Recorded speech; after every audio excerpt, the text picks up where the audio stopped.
di satu momen tertentu, tiba-tiba saja ada satu nama yang muncul begitu kuatnya di dalam pikiranmu.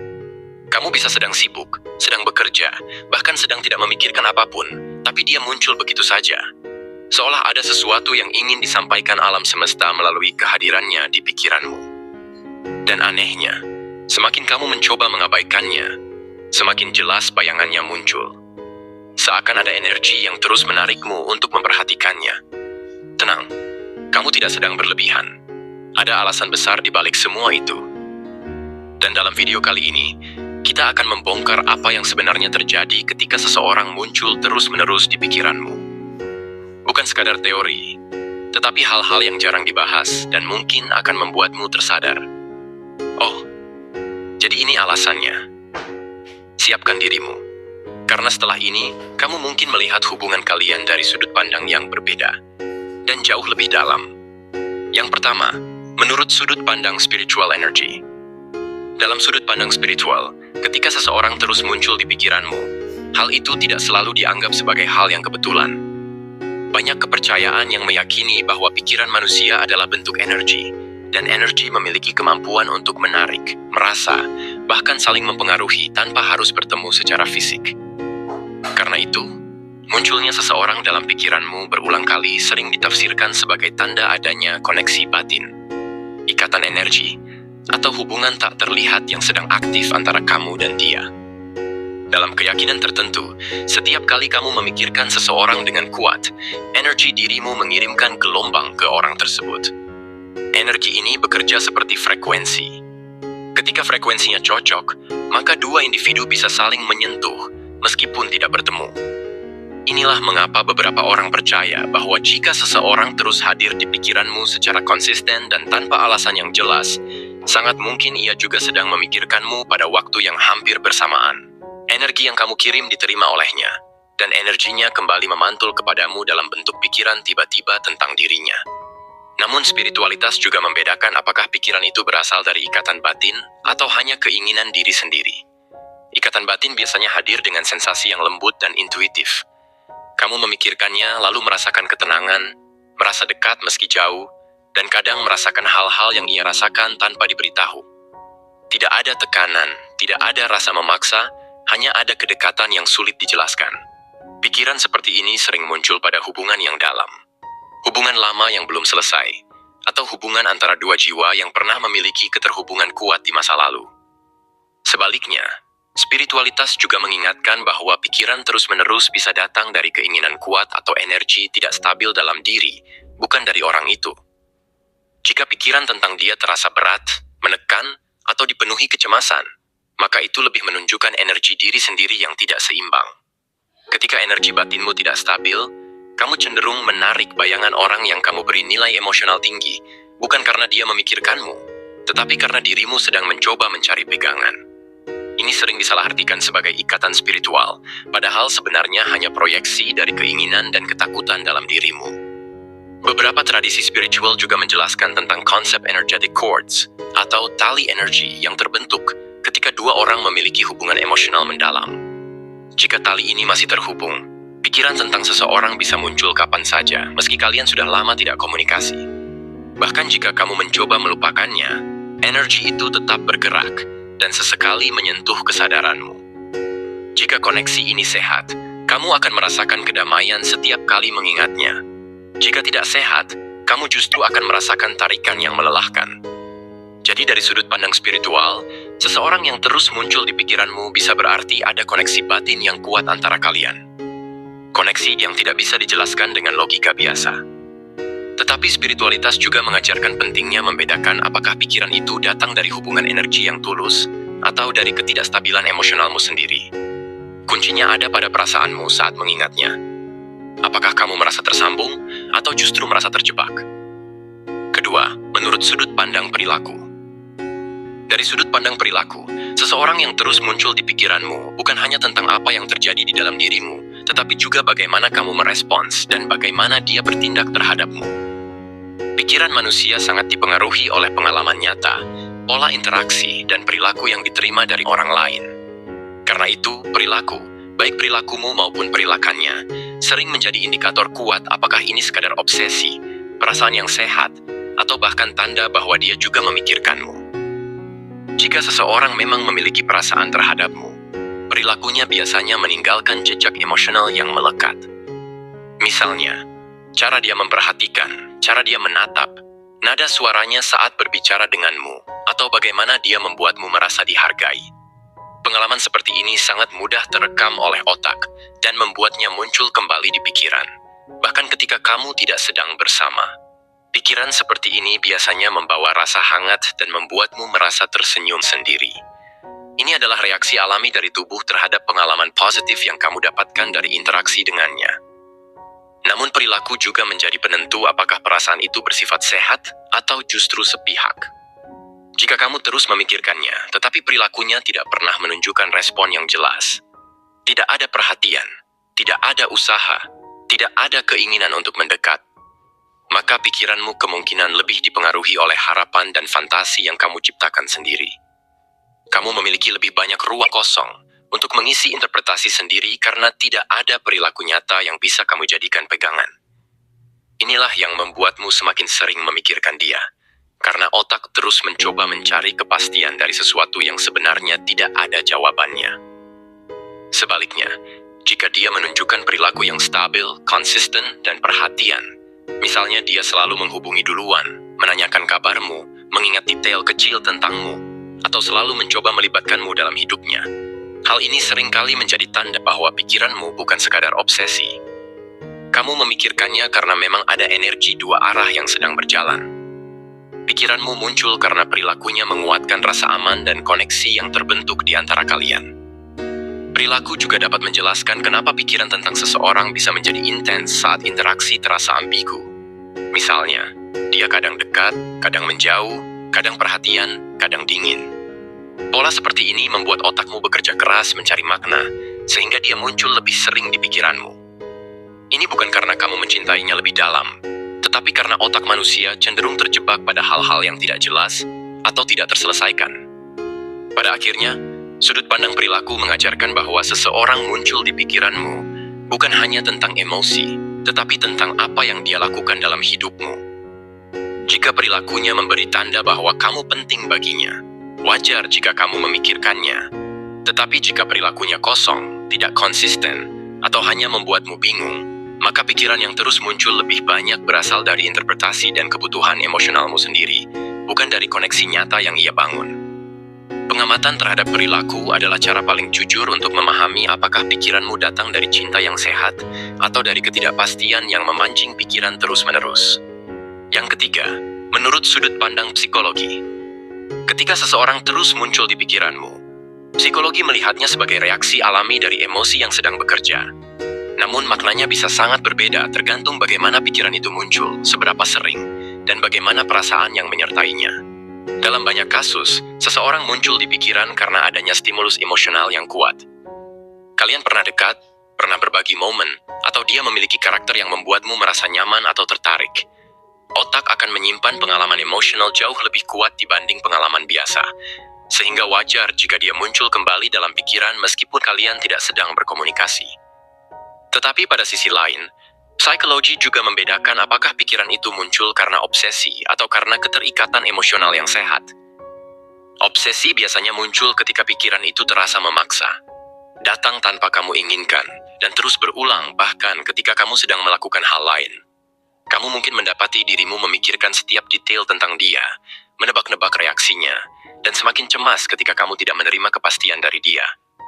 Pikiran seperti ini biasanya lebih melelahkan, membuatmu sulit fokus, dan justru menciptakan tekanan di dalam diri. Ini bukan lagi soal perasaan, tetapi lebih pada kebutuhan untuk mendapatkan kendali atau kepastian dari seseorang yang kamu tidak yakin perasaannya. Sebaliknya, jika ini adalah tanda cinta atau keterikatan emosional, pikiran tentang dia tidak terasa mengganggu. Kamu mengingatnya karena perasaanmu berkembang secara alami. Saat dia muncul di pikiran, kamu justru merasa lebih tenang, lebih hangat, dan lebih semangat menjalani hari. Pikiran ini tidak memaksa atau menekan, justru muncul sebagai bentuk rasa nyaman, kagum, atau rindu yang sehat. Perasaan seperti ini biasanya juga disertai dengan kemampuan untuk tetap menjalankan aktivitas seperti biasa tanpa kehilangan fokus atau mengalami ketegangan. Psikologi juga melihat bagaimana kamu mempersepsikan hubungan kalian. Jika kamu memikirkan dia karena kamu merasa aman, dihargai, atau terhubung, maka pikiran itu muncul dari tempat yang sehat. Tetapi jika kamu memikirkannya karena takut kehilangan, takut dia jauh, atau merasa tidak cukup baik, maka hal itu bisa jadi tanda adanya kecemasan atau ketidakstabilan emosional yang membuatmu terlalu bergantung pada validasi dari dia. Kesimpulannya, psikologi mengajarkan bahwa seseorang yang terus muncul di pikiranmu bisa menjadi tanda cinta bila pikiran itu membuatmu merasa tenang dan bahagia, serta tidak mengganggu aktivitasmu. Namun jika pikiran itu datang berulang-ulang, memaksa, dan bahkan membuatmu sulit bergerak maju, maka itu lebih dekat dengan obsesi dibanding cinta. Perbedaannya ada pada perasaan yang muncul bersamaan dengan pikiran itu. Apakah menenangkan atau melelahkan? Keempat, menurut sudut pandang neuroscience. Dari sudut pandang neuroscience, ketika seseorang terus muncul di pikiranmu, itu bukan hanya soal perasaan, tetapi juga bagaimana otak memproses emosi, memori, dan rangsangan yang penting bagimu. Otak manusia dirancang untuk memberi perhatian ekstra pada hal-hal yang memiliki nilai emosional tinggi, dan seseorang yang kamu sukai, atau yang pernah memberi dampak pada hidupmu, secara otomatis ditempatkan sebagai prioritas dalam sistem memori. Setiap kali kamu berinteraksi dengannya, bahkan sekadar melihat fotonya atau mengingat momen bersamanya, otak melepaskan dopamin, hormon yang membuatmu merasa senang dan terhubung. Dopamin ini menciptakan jejak memori yang kuat, sehingga otak cenderung memunculkan kembali bayangan tentang dia karena itu terasa seperti hadiah. Pada hubungan yang sehat, pelepasan dopamin ini memberikan rasa hangat dan menyenangkan saat kamu mengingatnya. Kamu merasa lebih hidup, lebih bersemangat, dan pikiran itu muncul secara alami tanpa mengganggu. Namun neuroscience juga menunjukkan bahwa otak yang sedang cemas atau tidak stabil bisa salah memproses sinyal ini. Pada kondisi seperti itu, jalur dopamin dan sistem stres otak bisa bekerja bersamaan, menciptakan loop pikiran berulang yang sulit dihentikan. Inilah yang sering disebut sebagai rumination, pikiran berputar tanpa arah, yang terlihat seperti kamu memikirkannya karena cinta. Padahal sebenarnya otakmu sedang mencari kelegaan dari kecemasan. Pikiran ini tidak memberikan rasa tenang, justru membuatmu semakin gelisah dan ingin terus mencari informasi tentang dia, bahkan ketika tidak ada hal baru. Neuroscience juga menjelaskan bahwa otak memiliki sistem bernama salience network, yaitu jaringan yang menentukan apa yang dianggap penting dan layak dipikirkan. Ketika seseorang memiliki nilai emosional tertentu dalam hidupmu, sistem ini menandainya sebagai penting, sehingga otak otomatis membawa wajahnya ke permukaan pikiranmu, bahkan tanpa kamu meminta. Pada cinta yang sehat, sistem ini bekerja seimbang. Kamu mengingatnya karena dia membuatmu merasa positif, tetapi kamu masih dapat fokus pada aktivitas lain. Sedangkan pada obsesi, sistem ini bekerja terlalu keras, membuat otak seolah terus menyalakan alarm tentang dia, seakan-akan ada sesuatu yang mendesak yang harus segera kamu ketahui. Jadi menurut neuroscience, munculnya seseorang dalam pikiranmu terus-menerus bisa berarti dua hal. Otakmu sedang menyukai pengalaman emosional yang terhubung dengannya, atau otakmu sedang mencari kelegaan dari kecemasan dan ketidakpastian. Bedanya dapat kamu rasakan dari cara tubuhmu bereaksi. Apakah kamu merasa lebih baik ketika mengingatnya, atau justru semakin gelisah? Kelima, sudut pandang attachment. Dalam teori attachment, cara kamu memikirkan seseorang sangat dipengaruhi oleh bagaimana pola keterikatanmu terbentuk sejak kecil. Ketika seseorang terus muncul di pikiranmu, attachment style lah yang menentukan apakah pikiran itu muncul sebagai bagian dari cinta yang sehat, atau justru sebagai bentuk kecemasan yang tidak kamu sadari. Jika kamu memiliki attachment yang aman, pikiran tentang dia biasanya muncul sebagai ekspresi rasa sayang, rindu, atau hubungan emosional yang membuatmu merasa hangat. Orang dengan keterikatan aman bisa merindukan seseorang tanpa merasa panik. Mereka memikirkan seseorang karena merasa terhubung, bukan karena ketakutan kehilangan. Pikiran itu biasanya menenangkan, tidak mengganggu aktivitas, dan tidak menimbulkan dorongan berlebihan untuk mencari kepastian setiap saat. Tetapi bila kamu memiliki attachment cemas, situasinya berbeda. Pikiran tentang dia bisa muncul terus-menerus bukan karena cinta yang tenang, tetapi karena rasa takut. Takut kehilangan, takut tidak dianggap, takut dia berubah pikiran, atau takut kamu tidak cukup layak baginya. Pikiran ini tidak hanya muncul, mereka menguasai ruang mentalmu. Kamu mungkin memikirkan apa yang dia lakukan, kenapa dia tidak membalas pesan, atau apakah dia masih menyukaimu. Otakmu mencari kepastian yang sebenarnya tidak pernah benar-benar didapat, sehingga kamu terus memikirkannya lagi dan lagi.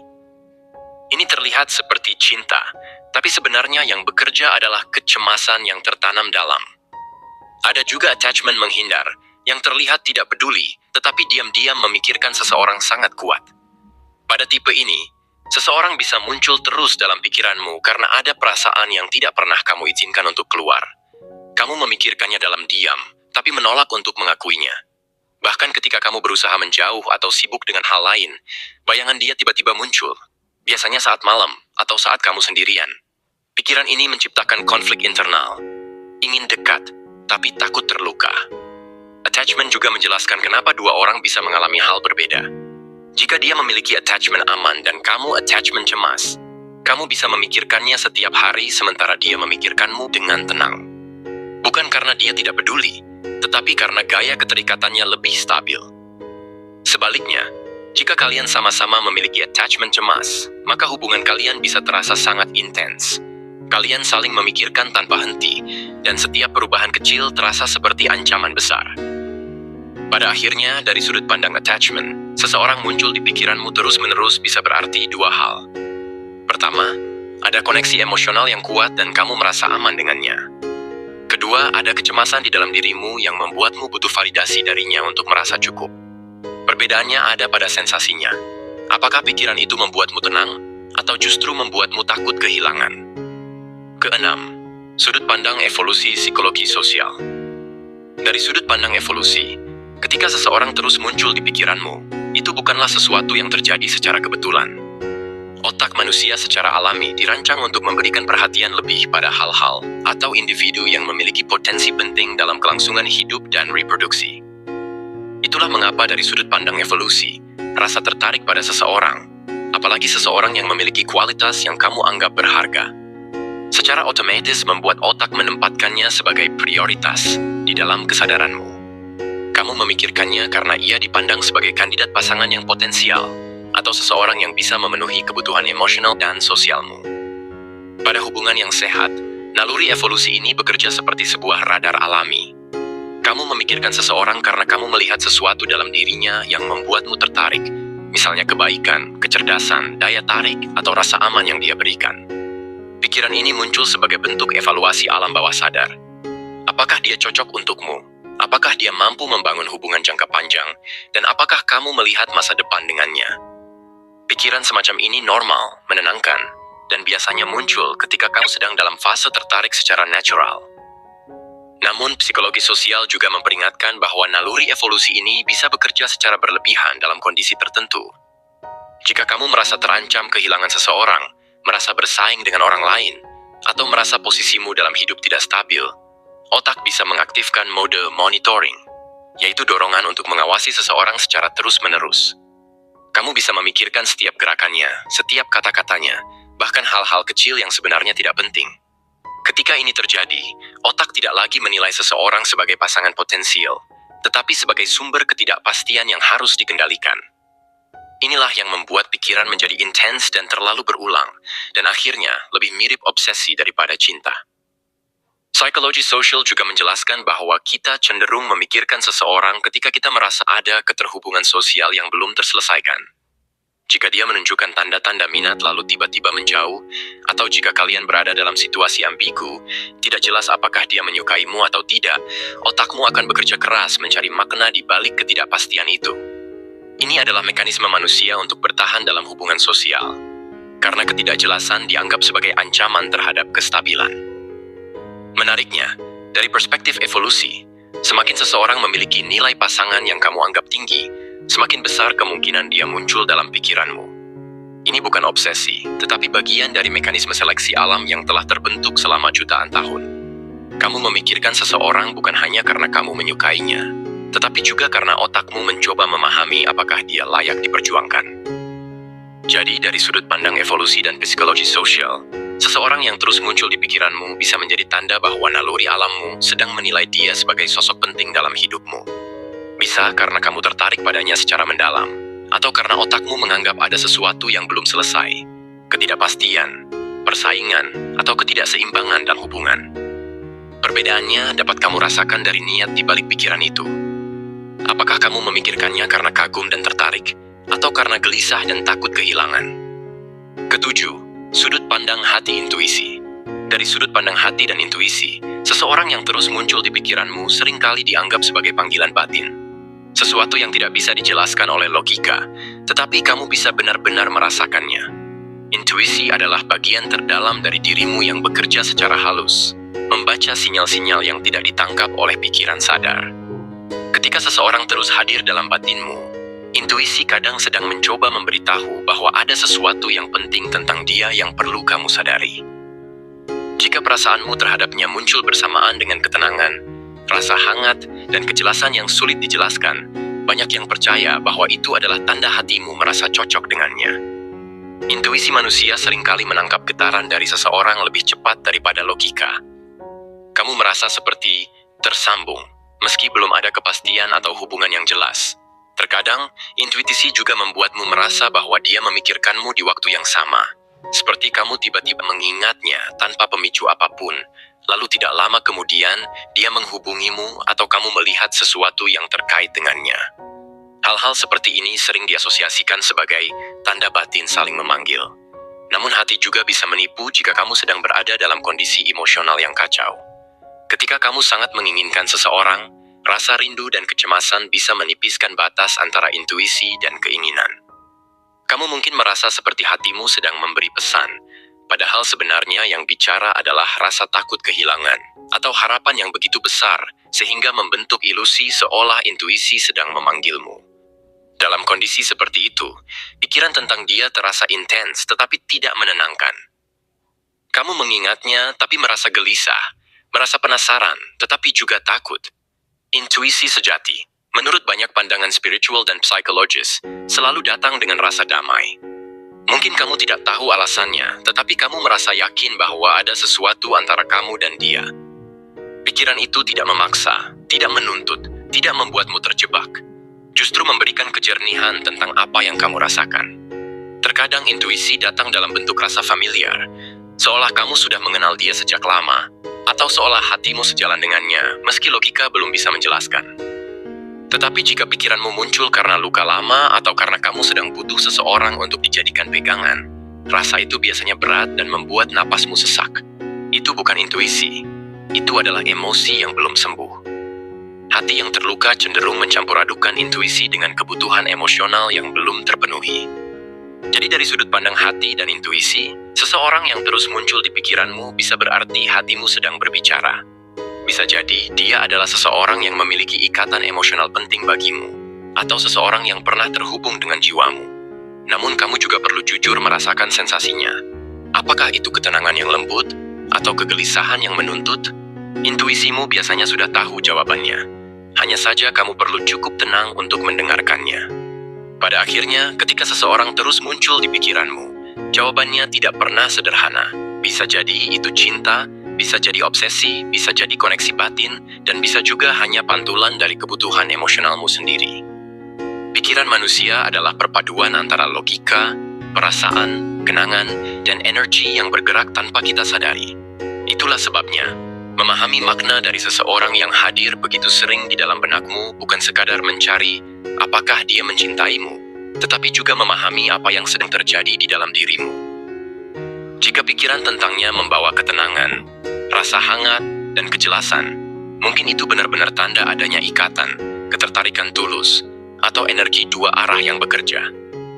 Tetapi jika pikiran itu melelahkan, menekan, dan membuatmu gelisah, mungkin itu waktunya untuk melihat ke dalam, bukan ke arahnya, untuk memahami apa yang sebenarnya kamu cari. Ingatlah satu hal, pikiranmu tidak pernah berbohong, tetapi terkadang ia berbicara dalam bahasa yang sulit kamu pahami. Dan hanya kamu yang bisa mengenali apakah itu suara cinta, atau suara dari luka-luka masa lalu yang belum selesai. Apapun jawabannya, yang terpenting adalah, jangan abaikan apa yang kamu rasakan, tetapi juga jangan biarkan perasaan itu mendikte hidupmu. Dengarkan hatimu, tetapi tetap gunakan kesadaranmu. Karena kadang yang muncul di pikiranmu bukan dia, tetapi dirimu sendiri yang sedang meminta untuk dimengerti.